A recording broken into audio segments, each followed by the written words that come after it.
तो दर्शकों, भारी हंगामे और बवाल के बीच आखिरकार दिल्ली को अपना नया मेयर मिल गया। दरअसल हर साल ये चुनाव अप्रैल में होते हैं, लेकिन भारी बवाल और हंगामे के बीच 7 महीने बाद दिल्ली में मेयर को लेकर चुनाव हुए। किसने बाजी मारी, किसका पलड़ा भारी रहा, पूरी तस्वीर कैसी रही, इस रिपोर्ट के जरिए आपको दिखाते हैं।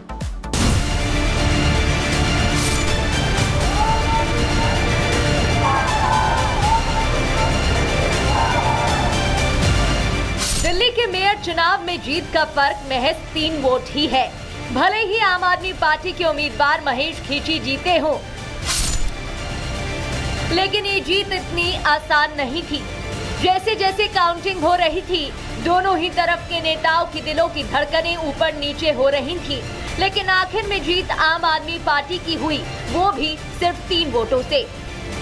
दिल्ली में मेयर चुनाव जो है संपन्न हो गया। आपको तस्वीरें दिखा रहे हैं। आम आदमी पार्टी जीत चुकी है और देखिए अंदर जो है अरविंद केजरीवाल जिंदाबाद के नारे लग रहे हैं। ये सारे आपको आम आदमी पार्टी के पार्षद नजर आ रहे होंगे, जो कि विक्ट्री साइन भी दिखाते हुए नजर आ रहे हैं। देवनगर के पार्षद महेश खींची की जीत पर जश्न तो आम आदमी पार्टी मना रही है।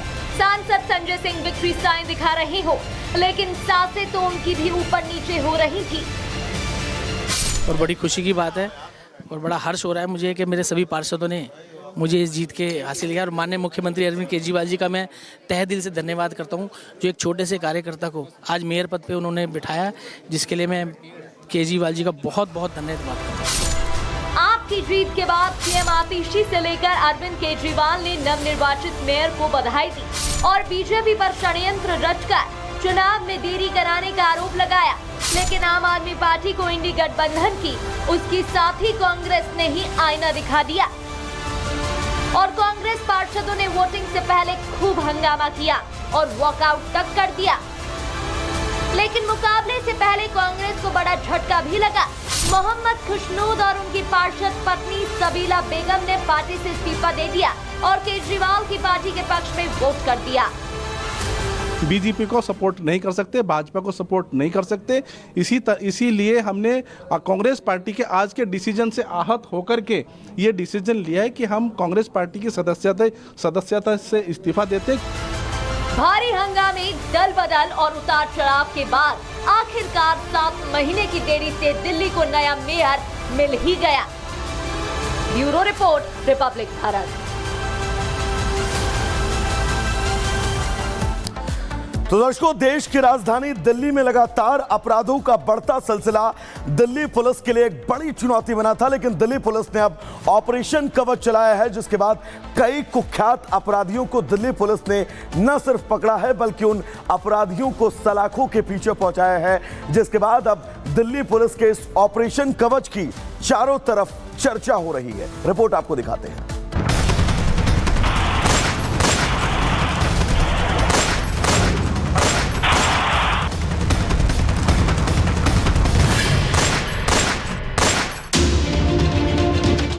अपराधियों का एनकाउंटर, एक्शन जबरदस्त।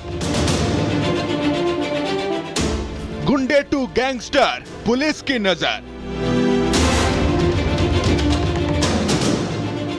दिल्ली पुलिस ने अब गैंगस्टर्स पर चौतरफा प्रहार करना शुरू कर दिया है। वो बदमाश जो कि दिल्ली को दहलाने का कोई मौका नहीं छोड़ते थे, दिन हो या रात वारदात को अंजाम दे रहे थे, उनके खिलाफ अब दिल्ली पुलिस ने 3 दिन के भीतर ऐसे ताबड़तोड़ एक्शन लिए हैं जो ये बताने के लिए काफी हैं कि दिल्ली पुलिस अब अपराध और अपराधियों को उनके अंजाम तक पहुंचाने में कोई कसर नहीं छोड़ेगी। कल दिल्ली पुलिस ने मुठभेड़ के दौरान शूटर मोगली को गिरफ्तार किया था और आज टिल्लू ताजपुरिया गैंग का शूटर निहाल भी पुलिस के हत्थे चढ़ गया। रोहिणी इलाके में पुलिस को आता देख इसने स्कूटी से भागने की कोशिश की और पुलिस पर फायरिंग करने लगा, जिसके बाद पुलिस की जवाबी कार्रवाई में पैर में गोली लगने से निहाल घायल हो गया और पुलिस ने इसे धर दबोचा। अब आपको इस शूटर की क्राइम कुंडली बताते हैं। निहाल टिल्लू ताजपुरिया देवेंद्र बबिया गैंग का शूटर है। इसी ने मुंडका में अमित लकड़ा की हत्या की थी। अमित लकड़ा जमानत पर रिहा हुआ था और 9 नवंबर को उसकी गोली मारकर हत्या कर दी गई थी। टिल्लू ताजपुरिया गैंग ने इस हमले की जिम्मेदारी ली थी। इस वारदात के बाद से ही स्पेशल सेल की टीम शूटर्स की पहचान करने और उन्हें गिरफ्तार करने के लिए काम कर रही थी। जैसे ही पुलिस को इनपुट मिला तो टीम ने शूटर पर शिकंजा कसने में देरी नहीं की। वहीं कल दिल्ली पुलिस ने रामनिवास उर्फ मोगली को गिरफ्तार किया था। ये वही मोगली सुपारी किलर है जो अपने साथियों के साथ मिलकर गोलियों की आवाज से दिल्ली को बार बार दहलाने की कोशिश में लगा रहता था, जिसका सीधा नाता दिल्ली एनसीआर और हरियाणा में दहशत फैलाने वाले गैंग दीपक बॉक्सर से है। मोगली कई गैंग्स के संपर्क में था। नागलोई और अलीपुर में इसी ने फायरिंग कराई थी। दीपक बॉक्सर गैंग के कहने पर इसने वारदात को अंजाम दिया था। Boxer gang Lawrence Bishnoi gang से जुड़ा हुआ है। अनमोल बिश्नोई के कहने पर यह हमला किया करता था। मोगली वो शार्प शूटर है जिसके जरिए जेल में बंद लॉरेंस बिश्नोई दिल्ली में अपना वर्चस्व बनाने की जुगत में था। ये पैसे मिलने पर किसी को भी धमकाने या फिर हत्या करने का काम करता था। नागलोई और अलीपुर में शूटर मोगली और उसके साथियों ने एक्सटॉर्शन मनी के लिए कारोबारी के ठिकानों पर फायरिंग की थी। सिर्फ मोगली पर ही नहीं, दिल्ली पुलिस दिल्ली के कई और गैंगस्टर्स पर भी शिकंजा कस रही है। रात भर छापेमारी हो रही है। दिल्ली के सभी इलाकों पर नजर रखी जा रही है। यानी माफिया और उनके शूटर्स का अब बच पाना नामुमकिन है, क्योंकि दिल्ली पुलिस ने ठान लिया है कि दिल्ली अब अपराध मुक्त राजधानी बनकर रहेगी। Bureau report, Republic Bharat.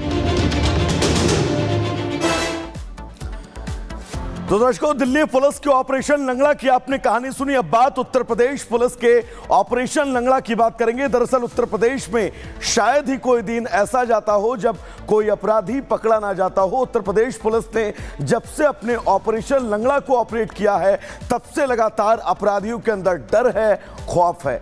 अब इस ऑपरेशन का शिकार कौन सा अपराधी बना है, इस रिपोर्ट के जरिए आपको बताते हैं।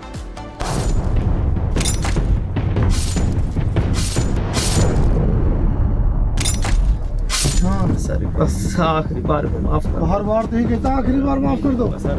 ये तस्वीर है उत्तर प्रदेश के मुजफ्फरनगर के बुढ़ाना की, और हाथ जोड़कर पुलिस के सामने गिड़गिड़ाता और माफी मांगता ये शख्स एक शातिर बाइक चोर है। हर बार तो ही कहता आखिरी बार माफ कर दो। जिस पर उत्तर प्रदेश पुलिस की ऑपरेशन लंगड़ा की गाज गिरी और दर्जनों मामलों में वांटेड इस अपराधी के एक पैर में गोली लगी।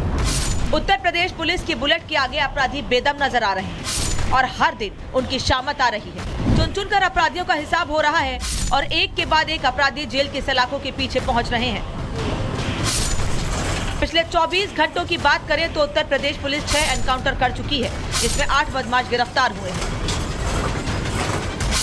उन्हीं बदमाशों में एक का एनकाउंटर मुजफ्फरनगर में हुआ। बदमाश का नाम नजरू बताया जा रहा है, जिस पर दर्जनों केस दर्ज हैं। एक व्यक्ति संदिग्ध दिखाई दिया, आता हुआ दिखाई दिया और उसने पीछे मुड़ा और क्राउन स्कूल की तरफ भागा। उसका पीछा किया गया तो वहां पर उसने गन्ने के खेत में छिप करके अपने बचाव में फायरिंग की पुलिस वालों पर, और पुलिस ने अपनी आत्मरक्षा उस पर फायरिंग की। उसके पैर में गोली लगी है। उसको तुरंत CSC यानी बुढ़ाना भेज दिया गया है।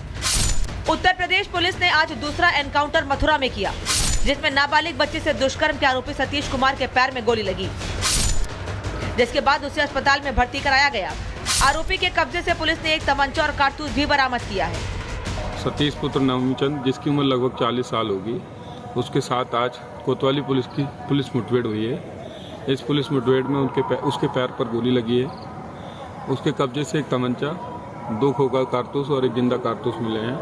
उसे प्राथमिक उपचार के लिए जिला अस्पताल में भर्ती कराया गया। अग्रिम विधिक कार्रवाई की जा रही है। पिछले 24 घंटे में उत्तर प्रदेश पुलिस की बुलेट जमकर चली है, जिसकी जद में मुजफ्फरनगर से मथुरा और देवरिया, मेरठ, लखीमपुर तक के बदमाश आए हैं, जो अब एक टांग पर चलने को मजबूर हैं। मैसेज क्लियर है, उत्तर प्रदेश में सीएम योगी की हुकूमत है और उत्तर प्रदेश में जो कानून हाथ में लेगा वो या तो दुनिया में नहीं रहेगा या अपने पैर पर खड़े होने लायक।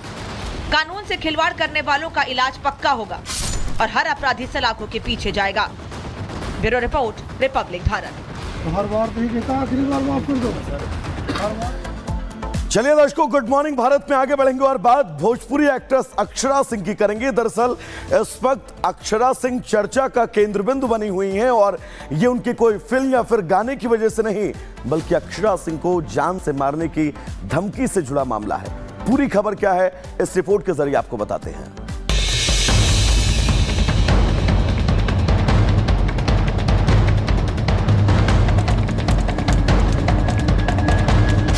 भोजपुरी फिल्मों में अपने लटके झटके डांस और शानदार डायलॉग से फैंस को दीवाना बनाने वाली एक्ट्रेस अक्षरा सिंह इन दिनों चर्चा में है।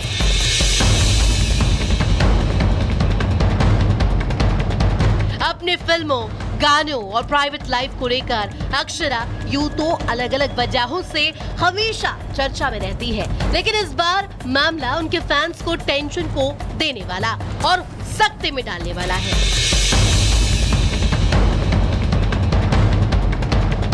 अक्षरा सिंह के साथ पहले भी कई तरह की घटनाएं हुई हैं, लेकिन अभी जिस वजह से वो चर्चा में है, इसके बारे में किसी ने सोचा नहीं होगा।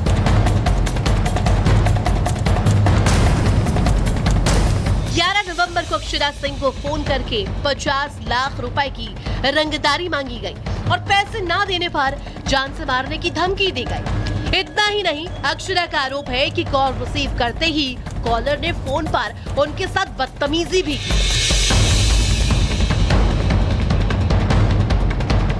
धमकी मिलने के बाद अक्षरा सिंह ने बिहार के दानापुर में मामला दर्ज कराया, जिसमें बताया गया कि 11 नवंबर की रात करीब 12:20 पर उन्हें 2 अलग अलग नंबरों से कॉल आया, जिसमें उन्हें 2 दिनों के अंदर पैसे ना देने पर जान से मारने की धमकी दी गई।